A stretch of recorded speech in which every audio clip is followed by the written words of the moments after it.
કેમ કે કરી હારા ભાવ દે ભાઈ શું ભાવ 5 રૂપિયા આવે લઈ લો બે નો વિચાર ક્યાં તો આ તો અંદર બેહી જાવ જગ્યા છે પેટ ક્યાં છે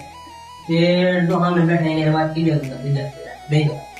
હારા ભાવ છે હારા ભાવ છે આપણે બેવું છે તેમાં બેવાનું છે કલ્યાણ ક્યાં બે હતા પેલા સુરત હતા સુરત આવમાં ગયા હતા તમે 11 રૂપિયા ભાવ હતો હા તો અમારે હાલે કામ થોડુંક બનાવવું પડે અહીંયા 7 રૂપિયા ભાવ હતા આ સિટીમાં તો અમારે હાલે જ છે આ સિટીમાં નોંધો ન આવે જગ્યા છે તો દેવો દેવું દે દો કામ કરીને આવ્યો છે 5 રૂપિયા આવતો જગું ન આવે અહીંયા તો બીજા કારખાને જગ્યા તો મળી જાય આ બધા બે છે કામ કરે છે